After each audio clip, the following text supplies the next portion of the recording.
Winnie-the-Pooh and Some Bees. Here is Edward Bear coming downstairs now, bump, bump, bump on the back of his head behind Christopher Robin. It is, as far as he knows, the only way of coming downstairs, but sometimes he feels that there really is another way, if only he could stop bumping for a moment and think of it. And then he feels that perhaps there isn't. Anyhow, here he is at the bottom and ready to be introduced to you, Winnie-the-Pooh. When I first heard his name, I said, just as you are going to say, but I thought he was a boy. So did I, said Christopher Robin. Then you can't call him Winnie. I don't. But you said he's Winnie-the-Pooh. Don't you know what "the" means? Ah, yes, now I do, I said quickly, and I hope you do too, because it is all the explanation you are going to get. Sometimes Winnie-the-Pooh likes a game of some sort when he comes downstairs, and sometimes he likes to sit quietly in front of the fire and listen to a story. This evening, what about a story? Said Christopher Robin. What about a story? I said. Could you very sweetly tell Winnie-the-Pooh one? I suppose I could, I said. What sort of stories does he like? About himself, because he's that sort of bear. Oh, I see. So, could you very sweetly? I'll try, I said. So I tried. Once upon a time, a very long time ago now, about last Friday, Winnie-the-Pooh lived in a forest all by himself under the name of Sanders. What does under the name mean? Asked Christopher Robin. It means he had the name over the door in gold letters and lived under it. Winnie-the-Pooh wasn't quite sure, said Christopher Robin. Now I am, said a growly voice. Then I will go on, said I. One day, when he was out walking, he came to an open place in the middle of the forest, and in the middle of this place was a large oak tree, and from the top of the tree there came a loud buzzing noise. Winnie-the-Pooh sat down at the foot of the tree, put his head between his paws, and began to think. First of all, he said to himself, that buzzing noise means something. You don't get a buzzing noise like that, just buzzing and buzzing, without its meaning something. If there's a buzzing noise, somebody's making a buzzing noise. And the only reason for making a buzzing noise that I know of is because you're a bee. Then he thought another long time and said, and the only reason for being a bee that I know of is making honey. And then he got up and said, and the only reason for making honey is so as I can eat it. So he began to climb the tree. He climbed and he climbed and he climbed, and as he climbed, he sang a little song to himself. It went like this. Isn't it funny how a bear likes honey? Buzz, buzz, buzz. I wonder why he does. Then he climbed a little further, and a little further, and then just a little further. By that time he had thought of another song. It's a very funny thought that if bears were bees, they'd build their nests at the bottom of trees.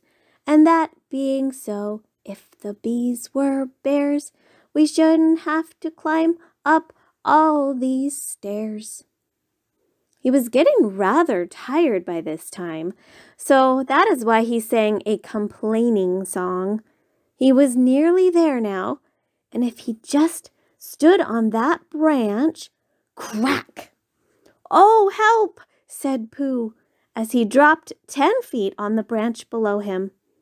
"If only I hadn't," he said, as he bounced 20 feet on to the next branch. "You see, what I meant to do," he explained, as he turned head over heels and crashed onto another branch 30 feet below. "What I meant to do, of course it was rather," he admitted, as he slithered very quickly through the next 6 branches. "It all comes, I suppose," he decided, as he said goodbye to the last branch, spun round 3 times, and flew gracefully into a gorse bush. "It all comes of liking honey so much. Oh, help!" He crawled out of the gorse bush, brushed the prickles from his nose, and began to think again. And the first person he thought of was Christopher Robin. "Was that me?" said Christopher Robin, in an awed voice, hardly daring to believe it. "That was you." Christopher Robin said nothing, but his eyes got larger and larger, and his face got pinker and pinker. So Winnie-the-Pooh went round to his friend Christopher Robin, who lived behind a green door in another part of the forest. "Good morning, Christopher Robin," he said. "Good morning, Winnie-the-Pooh. I wonder if you've got such a thing as a balloon about you?" "A balloon?" "Yes, I just said to myself coming along, I wonder if Christopher Robin has such a thing as a balloon about him. I just said it to myself, thinking of balloons and wondering." "What do you want a balloon for?" you said. Winnie-the-Pooh looked round to see that nobody was listening, put his paw to his mouth, and said in a deep whisper, "Honey." "But you don't get honey with balloons." "I do," said Pooh. "Well, it just happened that you had been to a party the day before at the house of your friend Piglet, and you had balloons at the party. You had had a big green balloon, and one of Rabbit's relations had had a big blue one and had left it behind, being really too young to go to a party at all. And so you had brought the green one and the blue one home with you." "Which one would you like?" you asked Pooh. He put his head between his paws and thought very carefully. "It's like this," he said. "When you go after honey with a balloon, the great thing is not to let the bees know you're coming. Now, if you have a green balloon, they might think you were only part of the tree and not notice you. And if you have a blue balloon, they might think you were only part of the sky and not notice you. And the question is, which is most likely? Wouldn't they notice you underneath the balloon?" you asked. "They might, or they might not," said Winnie-the-Pooh. "You never can tell with bees." He thought for a moment and said, "I shall try to look like a small black cloud. That will deceive them." "Then you'd better have the blue balloon," you said. And so it was decided. Well, you both went out with the blue balloon, and you took your gun with you, just in case, as you always did, and Winnie-the-Pooh went to a very muddy place that he knew of, and rolled until he was black all over, and then, when the balloon was blown up as big, and you and Pooh were both holding on to the string, you let go suddenly, and Pooh Bear floated gracefully up into the sky and stayed there, level with the top of the tree and about 20 feet away from it. "Hooray!" you shouted. "Isn't that fine?" shouted Winnie-the-Pooh down to you. "What do I look like?" "You look like a bear holding on to a balloon," you said. "Not," said Pooh anxiously, "not like a small black cloud in a blue sky?" "Not very much." "Ah, well, perhaps from up here it looks different, and as I say, you never can tell with bees." There was no wind to blow him nearer to the tree, so there he stayed. He could see the honey, he could smell the honey, but he couldn't quite reach the honey. "Christopher Robin," he said in a loud whisper. "Hello? I think the bees suspect something." "What sort of thing?" "I don't know, but something tells me that they're suspicious." "Perhaps they think that you're after their honey." "It may be that. You never can tell with bees." There was another little silence, and then he called down to you again. "Christopher Robin." "Yes?" "Have you an umbrella in your house?" "I think so." "I wish you would bring it out here and walk up and down with it and look up at me every now and then and say, 'Tut, tut, it looks like rain.' I think if you did that, it would help the deception which we are practicing on these bees." "Well, you laughed to yourself, silly old bear, but you didn't say it aloud because you were so fond of him, and you went home for your umbrella."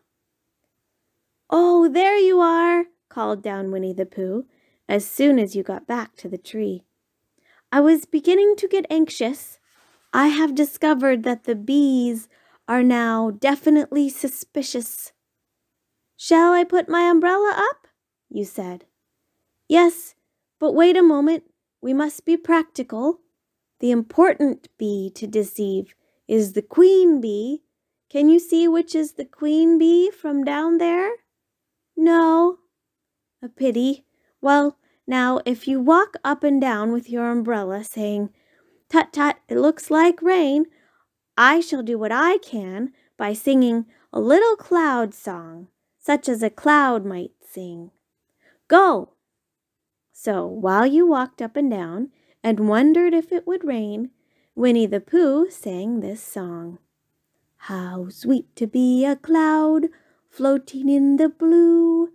Every little cloud always sings aloud. How sweet to be a cloud floating in the blue. It makes him very proud to be a little cloud." The bees were still buzzing as suspiciously as ever. Some of them, indeed, left their nest and flew all round the cloud as it began the second verse of this song, and one bee sat down on the nose of the cloud for a moment and then got up again. "Christopher, ow! Robin," called out the cloud. "Yes?" "I have just been thinking, and I have come to a very important decision. These are the wrong sort of bees." "Are they?" "Quite the wrong sort. So I should think they would make the wrong sort of honey.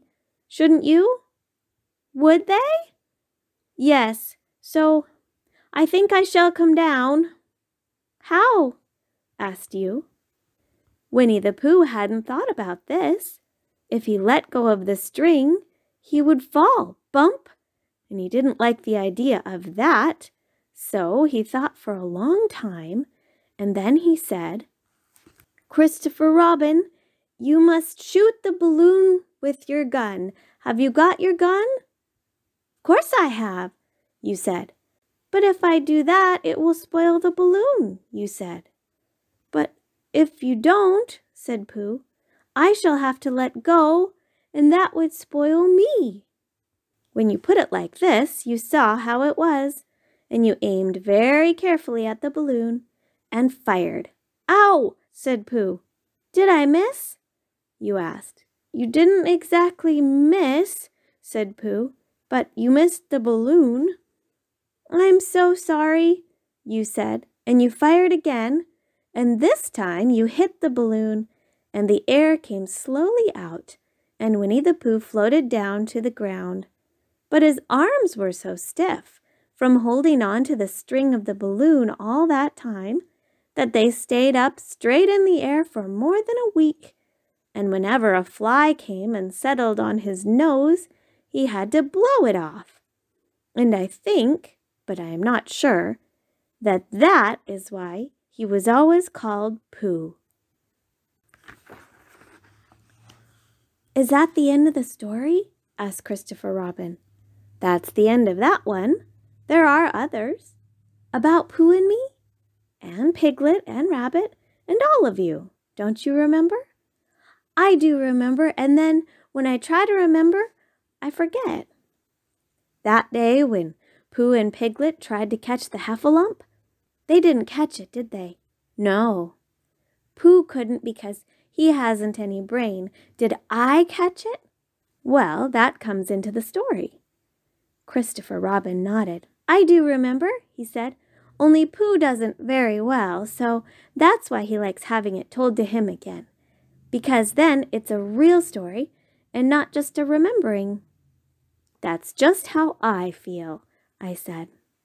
Christopher Robin gave a deep sigh, picked his bear up by the leg, and walked off to the door, trailing Pooh behind him. At the door he turned and said, Coming to see me have my bath? I might, I said. I didn't hurt him when I shot him, did I? Not a bit. He nodded and went out, and in a moment I heard Winnie-the-Pooh bump, bump, bump, going up the stairs behind him.